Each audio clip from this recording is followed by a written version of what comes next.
honestly, I got about 2.5 hours yesterday. I mean to get a little bit more in before practice starts today. So, he puts a tremendous amount of pressure on him. You know, he is a dual-threat quarterback, and just saying that, you know, I think that in itself already speaks volumes. You know, dual threat meaning he can both run and pass. So, and he's both mentally capable. You know, to run an offense now. I think he's more comfortable this year, I think that's what I saw so far on film. What was it about his play last year that kind of caught you off guard? It seemed like obviously he was able to kind of do what he wanted. Like I said, you know, when a guy is dual threat, that's just another thing that you have to watch for. And the style of defense we play, we don't mind rushing forward people and dropping back a couple people. But when you rush forward, there's always that thing where the all-lineman has 5, then the quarterback makes 6, or 6 against 4, in a sense. So that in itself already puts us in the outnumbered. But there's different things that we can do defensively, of course. Scheme it up, spy a little bit. But we are aggressive defense, and we do like to get back there and get sacks. And when people do that, typically what you do to counter that is screens and draws. And I think that's a lot of what you saw last year. Does Dak remind you of anybody? I can speak with a lot of dual threat quarterbacks. I think the quarterback they had last year before he got hurt, I feel like was dual threat, but he just didn't like to run as much. So I think he reminded me of a lot of dual threat quarterbacks. You guys have placed a lot of really good quarterbacks, and some of them are trash. You guys get a little keyed up when somebody's getting Heisman hype, when they're getting as much attention as he's getting. Honestly, that's not something that we really talk about a lot, or as much as you might think about. We enjoy the challenge, and like Coach G always says, this is why we came to the SEC, and ultimately that's why we came to Auburn to play these big type games. Yeah, when you're looking at game tape with that, do you go back to last year's game, or is that just so far back, and so far back in his career in particular, where that was his first start, that's not even really that relevant anymore? We actually do.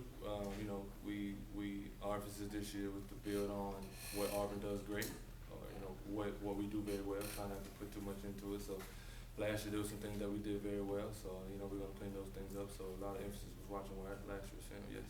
They do some stuff you guys haven't really seen with the running a true option with the pitch man and everything. What did you see out of some of that unique stuff they do? A lot of that actually we've seen so far. Actually, they do the zoom motion, and there's different rules, to play that. They do some things that are very similar to our offense. So I don't see that being a weakness in how we've been preparing in the spring and fall. How much do you take Kansas State? I mean, Jake Waters obviously a little different guy, but similar type things they like to do. How much does that help, having already seen him? I would say 89%. And again, going on the road playing a tough team like Kansas State, that should definitely help us in the long run. Down the stretch. Jake Waters was a good quarterback, and we definitely saw him as dual threat. One of the things you got to do to those top quarterbacks is just take away one of them. Make them do one way rather than being able to do both of them way at the same time. How do you feel you've played this year? I'm sorry. How do you feel your season's going? I've had some up and down games. I definitely know and believe that there's room for improvement.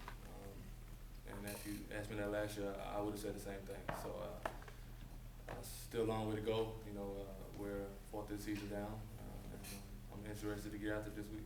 Ellis says it's more about affecting the quarterback. You have a lot more hurries than sacks. Are you satisfied with how you've been hurrying the quarterback and getting to him, or do you I mean, everybody always wants to do more, but are you satisfied with what you've done thus far?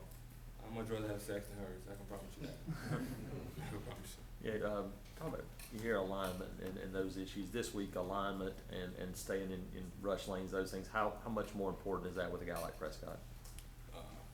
Extremely important. You have pocket passes, and you may get away with a couple of those things. This go around, this guy's been in the system long enough. If he doesn't get his, he's able to progress between his first read, second read. Usually, what happens is if you're dual threat, you're usually gonna take off after that. So, we know about that 3 second and a half clock that you got to get back there, and if that's not the case, then you got to be able to stay disciplined enough to stay in your lane, because he's a guy that can hurt you.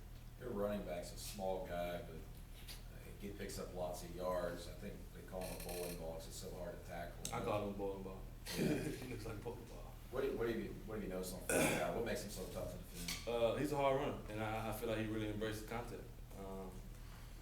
I feel like our running backs are similar. He may be a little thicker, but I feel like we have those low to the ground type running backs that really embrace the power of the game.